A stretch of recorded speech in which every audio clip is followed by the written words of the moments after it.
Et bonjour à toutes et à tous, c'est Jean-Yop, on se retrouve pour un tout nouvel épisode de No Limits 2 et on se retrouve sur un parc qu'un abonné m'avait conseillé il y a quelques temps déjà, je crois que c'était il y a 2 épisodes à peu près.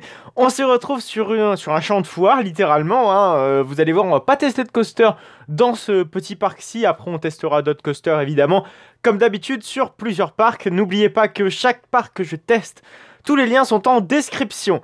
Donc aujourd'hui, apparemment, c'est un parc super bien noté que beaucoup de gens ont aimé. Donc on va voir ça. Donc apparemment, c'est un Allemand qui a fait ça. On va voir le descriptif en anglais. Bon, je l'ai déjà lu, donc c'est pas trop la peine de voir. C'est globalement assez simple. Voilà, hop, si vous voulez voir. Mais grosso merdo, ici, vous avez les explications. En tout cas, c'est très bien fait comme ça. Lorsqu'on s'approche, on peut avoir les explications. C'est vraiment bien fait. Ça fait un petit peu tutoriel. J'aime beaucoup en tout cas. Donc vous allez voir, il y a beaucoup de flat rides contrôlables. Oui, on peut les opérer, ces flat rides. Donc ce sont pas des flat rides dans No Limits 2, mais ce sont des flat rides que le gars a carrément créé. Vous allez voir, c'est juste dingue. Donc il y a un capriolo. Après, je connais pas tous les noms des flat rides. Je suis vraiment désolé, je m'y connais vraiment pas trop en métier forain. Donc je risque sans doute de faire d'énormes aberrations et surtout, c'est assez difficile de se renseigner dans le métier forain. Et j'ai parfois du mal à me renseigner sur certains modèles. Allez savoir pourquoi. Donc ça, je sais que c'est du KMG, c'est pas un XXL, c'est la version un peu plus petite. Je sais pas comment elle s'appelle. Comment ça s'appelle? Je sais plus. Mais bref. Bon, ça c'est une Free Fall Fun Time. Free Fall. Ça, je crois que c'est un oxygène. Oh merde. Ça a pas l'air d'être un booster en tant que tel. Je sais pas du tout de quel constructeur c'est ce truc là. C'est encore du KMG, non? Je sais pas du tout. Bon, on fait un rapide tour. Ah non, l'oxygène il est là-bas. On le voit bien. Pour moi, ça c'est un oxygène là-bas au fond.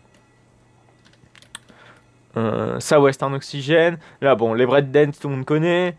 On va qu'en tester quelques-uns parce qu'il y en a tellement. Je vous invite à découvrir par vous-même. Je pense qu'on va tester le breakdance en termes d'opération. Oui, parce qu'on va essayer d'en opérer au moins un ou deux. Ici, on a un top spin Us Ride. On a même des petits métiers. Par exemple, ici, là, vous savez, les petites foires allemandes, là, dans des tentes. C'est des sortes de petits dancing. Comment ça s'appelle? Ouais, des petits balles. Il a bien fait son taf, pour le coup. Bon, même si, je pense que c'est pas un taf en plein temps, évidemment. On a là-bas une grande roue. Classique, mais efficace. On a d'autres métiers là-bas au fond. Qu'est-ce qu'on a ici? Ah ben, le voilà ce XXL KMG. Putain, je sais plus le nom de... Et là, je sais pas, je crois que c'est un surfeur. De quel constructeur, je ne sais plus. Mais enfin bref, on va tester l'opération d'une attraction. Vous allez voir, ça va être comme un délire très particulier. Alors je sais pas si, parce que j'ai vu que tout n'est pas contrôlable. Ah bah de toute façon c'est écrit ce que c'est. Du coup je vais me permettre de vérifier ce que c'est ce truc là. C'est quoi toi? Ah oui bah j'arrive plus à me stabiliser, c'est génial. Ok, il y a un logiciel de sampler. Putain, il a carrément tout fait quoi. Je sais pas si on peut vraiment modifier ça. Non, il faut qu'on soit assis sur le siège. On va faire ça juste après, juste une seconde. Qu'est-ce qu'on fait? Qu'est-ce qu'on teste? Allez, le breakdance. De toute façon, j'avais dit que c'est le breakdance. Le breakdance, excusez-moi. Donc allons-y. Elle est où la cabine opérateur là-dedans? Il y en a peut-être pas. Ça, c'est pour la cabine de ticket. Où es-tu, la cabine opérateur? J'ai l'impression qu'il n'y en a pas. Il y a des toilettes. Ok, ça c'est ok. Bon, on va tester ça, tant pis. Alors, on va se mettre sur le pupitre opérateur. Déjà, il faut appuyer sur le E. Voilà. Alors, je crois que l'attraction est déjà en marche. Oui, elle est en marche. Donc, comment on fait pour l'éteindre? Alors, on peut activer des effets... des effets de lumière. Truc de dingue. Et il y a des programmes aussi pour la lumière. Ok. Programme DMX, je suppose. Donc, qu'est-ce que c'est que ce truc? C'est pour accélérer la vitesse? Il faut bien voir comment ça marche. Je sais pas si on peut le mettre en manuel. En allemand, c'est pas mon truc. Bon, ça y est, j'ai enfin trouvé comment on contrôle cette attraction. J'ai fait une petite démo de mon côté. Alors, c'est tout simple en fait. Bon, normalement, quand vous appuyez sur H, vous avez ici tous les contrôles. Ça va être très important, notamment Z, S, Q, D, qui vont permettre justement de contrôler la rotation. Donc, ici, on peut pas le contrôler manuellement avec la souris. Et ici, pour contrôler la vitesse, ou l'inverse. Non, oui, ça, c'est la rotation et la vitesse. Vous allez voir, hop, quand j'appuie, le petit curseur bouge. Et normalement, l'attraction bouge au rythme de ça. Ah oui, déjà, bah, j'ai pas... Merde, qu'est-ce que j'ai fait, moi? Non. Voilà, c'est mieux. Et normalement... Pourquoi ça bouge pas, celui-ci? Il est censé bouger, celui-là. C'est bizarre que la vitesse du bras, il n'y a pas de contrôle pour la vitesse... À moins que ça se régule tout seul. J'ai l'impression, bref. On a aussi des effets de sample, voilà, comme ici, bien connu des foires. Au KLM, hein. Un bruit de moto, évidemment. On peut même mettre de la fumée, regardez. Et de la fumée! Pourquoi ça marche pas? Bon bah, faut le mettre en manuel. Voilà. On a aussi des programmes lumineux, hein, comme je vous l'ai montré tout à l'heure. Voilà, 2. C'est sympa, ça fait comme dans les foires. Par contre, la fumée, tu peux t'arrêter, s'il te plaît, sinon ça... Ah bah, on peut l'arrêter manuellement. C'est hyper bien foutu, honnêtement. Vraiment bien foutu. Vitesse maximale. Non, ouais, si, la vitesse, elle a l'air d'être... De speed, elle a l'air d'être là, en fait. Rouge. Mettons rouge. Allez, on met des effets lumineux. Il y en a plein, hein. Enfin, pas des effets lumineux, mais des effets sonores. Tout est sur les samples, en fait. Ça me fait marrer. Yellow, mettons yellow. Oh mon dieu, mon dieu, mon dieu. De toute façon, je vais faire copyright avec toutes ces conneries. Je parle en même temps. Voilà, la musique de 21 Century Fox.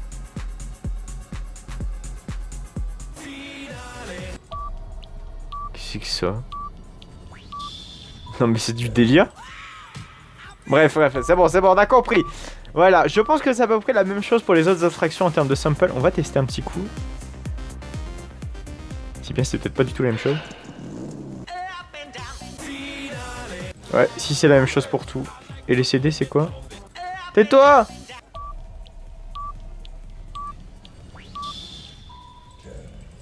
Et les musiques, ça marche comment? Le CD apparemment ça marche pas. Enfin c'est pas comment dire, c'est pas contrôlable. Bref, voilà, je pense que vous avez à peu près tout vu. Enfin pas tout vu mais à peu près compris. Je vous laisse découvrir un petit peu de votre côté cette belle petite map qui renferme pas mal de choses et qui a l'air vraiment sympa. Et sur chaque attraction, vous pouvez contrôler différentes choses, comme notamment ici la rotation du top spin. Vous pouvez le mettre en mode manuel ou automatique, hein, c'est contrôlable normalement ici. Je vous laisse découvrir, je vous laisse un petit peu, voilà. C'est un petit peu pour faire la pub de la map, parce qu'il y a énormément de petites choses à voir là-dedans. Je vous invite vraiment à aller la voir. Et il y a même un feu d'artifice, quoi. La classe. Par contre, il est vachement lent, ce feu d'artifice. Ah, j'étais pas en vitesse normale. Ah bah oui. Si j'étais pas en vitesse normale, tu m'étonnes que le KMG était bizarre. Par contre, c'est moi, il y a beaucoup trop de strobe. Moi, j'étais en 0,5. Bon, c'est pas bien grave. Allez, on va continuer maintenant avec un autre coaster qui est maintenant un Blitz Coaster Intamin qui s'appelle Cyclone. Ou Cyclone, hein, comme vous voulez. Et avec des lap-bars, attention, oui, maintenant ce sont des trains custom. Donc le gars a customisé les trains pour que ce soit réaliste au possible. Vous allez voir, ça va être très sympa. En tout cas, je l'espère. J'espère qu'on va avoir le doux bruit des launch coasters Intamin. Vroom, hein, comme on connaît tous. Bon, c'est parti. Alors on a un petit tunnel par là. On a des petites poubelles, un environnement vachement sympa et très réaliste. J'aime beaucoup. Je suis adepte. Oh là, rien qu'à voir les courbes, ça me fait penser à l'Intamin de Walibi Belgium. Ah, le magnifique pare-buff. Ah, on a même les instructions de sécurité.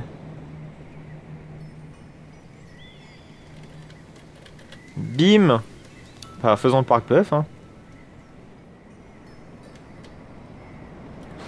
Non, je plaisante. Hop, on va couper ce parc bœuf. Et on va aller directement faire le... On a même des sunride photos. Oh oui. Ah, hors service, ok. Je me doute qu'en fait, il contourne un petit peu le problème parce que ça, pour le faire fonctionner, bonjour les dégâts. Donc du coup, ce qu'il a dû faire, il a dit, allez, fuck, je les mets hors service. Putain. Il a même fait les gates Intamin. Non, c'est pas les gates Intamin, ça c'est les gates Vekoma, je crois. Non, Mac. C'est Mac qui fait des gates comme ça. Intamin fait des portes un petit peu autrement. Ça c'est Vekoma qui fait ça. Vekoma et Mac, je pense que c'est les deux. Ah, il a même fait le truc pour... Vous savez, comme sur Alpina Blitz. Pour faire fonctionner un opérateur l'attraction. Ça c'est bon, ça. Ça c'est le... Ah, il a même fait aussi le pupitre opérateur là-bas dans le fond. Ça c'est le genre de truc où vous voyez... économie maximale. C'est le genre de petit pont du parc radin. Allez, c'est parti. Are you ready? Yes. Je ne fais que lire hein, la pancarte qui est là-bas. C'est quand tu veux, Jean-Michel. Allez, c'est parti. Un petit vroom. Oui. Ouais, il y a même le bruit du launch. Bon, c'était un bruit Garchlower, c'était pas un bruit du tout Intamin. Alors, je suis bien à 1. Ici c'est bon, je suis bien à 1. Oh, ça trim, on dirait Raptor. Ouais. Du coup, je vous spoil pour les prochains trips parc nautique. Avec les photos.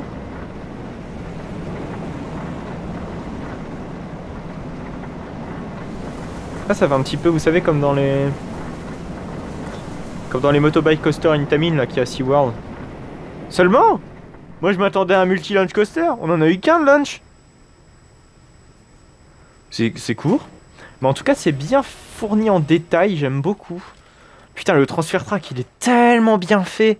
Attendez, je veux juste ranger un train pour voir comment ça marche. Allez, rangeons un train. Oui! Mais c'est tellement beau! Attendez, l'autre train il est parti ou pas? On dirait bien, ouais. Oh. C'est tellement magnifique. Par contre, il va à 2 à l'heure ce transfert track. Ah oui, il va vraiment à 2 à l'heure. Faut pas être pressé, hein. Mais genre pas du tout. Bon, tous les transfert tracks sont très lents. Je me demande pourquoi d'ailleurs, parce que en soi, ouais, peut-être pour éviter tout souci de fiabilité. Ah là, on a les voyants là qui indiquent si les harnais sont fermés ou ouverts. On va voir si ça marche ou pas. C'est les voyants, juste par curiosité. Non, ça marche pas. Parce que normalement il doit s'afficher rouge quand il est mal fermé. Donc bon. C'est Garchlower qui fait ça. Qui a des voyants comme ça. C'est sur ses Eurofighter. Bon! C'est quand tu veux. En plus il y a tous les capteurs. Il a dû s'emmerder à faire ses capteurs. Et même le... ce cas où le train déraille, j'ai envie de dire. Ou à trop de vitesse et peut potentiellement dérailler, vous savez. Bon, je sais pas si vous voyez à quoi ça sert. J'ai pas le nom en tête. Ça, par contre, c'est vachement trop rapide. D'habitude, c'est un poil plus lent quand même. Et c'est dommage parce que normalement, les trains sont en lévitation, enfin, sont pas en lévitation, mais reposent sur les roues de friction et ne sont pas attachés au rail, si vous voulez, dans les voies de garage. Et c'est dommage qu'on puisse pas faire ça dans nos limites. Je pense que ce sera pas de mal à veille qu'on puisse le faire. Vu à quel point No Limits 2 ne fait plus de mise à jour en ce moment. Les dernières mises à jour, c'était sur les Eurofighter. Non, c'était sur les... Vous savez, là, sur les switch track. Pour faire pencher le train, là. Comme sur Ouija Sphere Force et comme sur le Vekoma, là. J'ai plus son nom en tête. Bref, une réalisation hyper sympa. Que je vous recommande vivement. Et je sais pas si c'est possible de l'opérer manuellement. Genre si c'est ça, c'est synchronisé. Ce serait génial. Ah ouais, non, parce on voit que là, c'est un peu indécis. Ouais, non, on peut pas, malheureusement. On peut pas opérer. C'est dommage. C'est dommage qu'on n'ait pas un truc comme la foire de tout à l'heure. Ben, qu'on puisse opérer comme ça, à la main. C'est génial. Dites-moi si vous avez un coaster comme ça, qu'on puisse opérer comme ça manuellement. Ça aurait été génial sur ce coaster-là, n'empêche.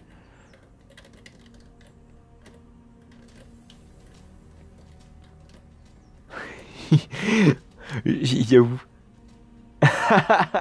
Excellent, le petit fun fact. Comment être opérateur de ride de roller coaster? Et c'est quoi là-bas les autres pages ouvertes?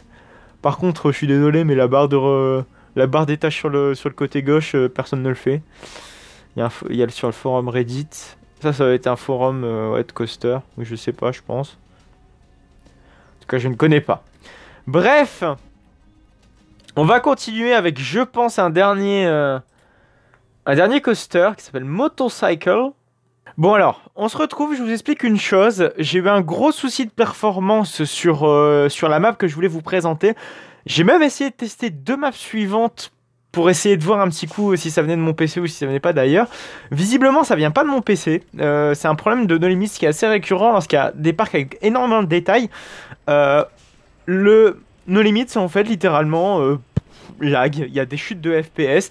En l'occurrence, j'ai testé aussi d'autres parcs qui sont très gourmands et que j'avais tellement envie de vous présenter, mais c'est pas possible parce que ça lag beaucoup trop. Alors aujourd'hui, on se retrouve pour la fin de cet épisode sur un Spinning Coaster Mora, mais c'est un problème qui est connu dans No Limits 2. Les parcs très lourds sont des parcs malheureusement qui prennent beaucoup trop.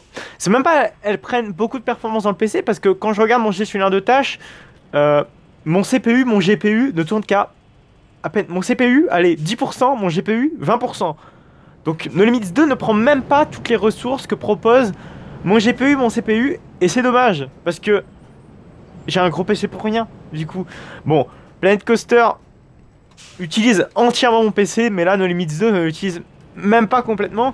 Alors, que vous ayez un petit PC ou un grand PC, finalement No Limits 2, bah, ça change pas grand chose, et c'est dommage pour ça.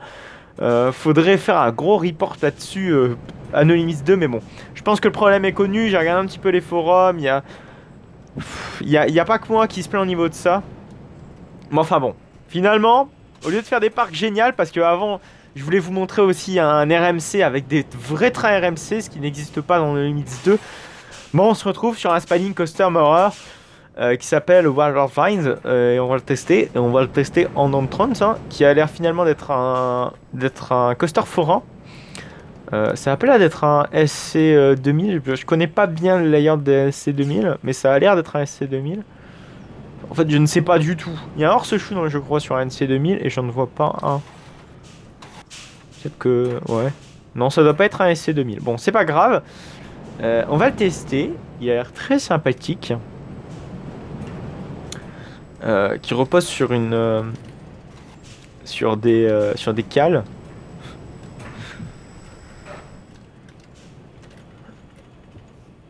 Bon, même si Mora fait pas des choses non plus extraordinaires, ils ont quand même le pouvoir de faire de belles choses quand même en Spinning Coaster. Je crois que c'est mes Spinning Coaster préférés. Même Mac, je trouve, c'est bien un Mac, mais je préfère Mora en Spinning. C'est des vrais Spinning.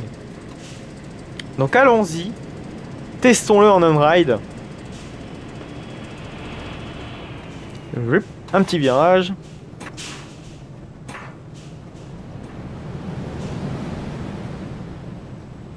Parce que je crois que un SC2000 ça attaque direct avec un hors-ce-chou et là en l'occurrence il n'y en a pas. Donc c'est pas un SC2000. Hein. Le SC3000 c'est l'équivalent des customs chez Mora. Et le SC1000 je crois que ça n'existe pas. Il me semble. Hein. Peut-être que si. Je dois peut-être me tromper. SC2000 c'est Crush, littéralement. Même si Crush a une partie custom, mais c'est un SC2000 quand même. Pour la partie Dark Ride c'est du custom, mais pour la partie indoor c'est du modèle de série quoi, c'est pas de custom.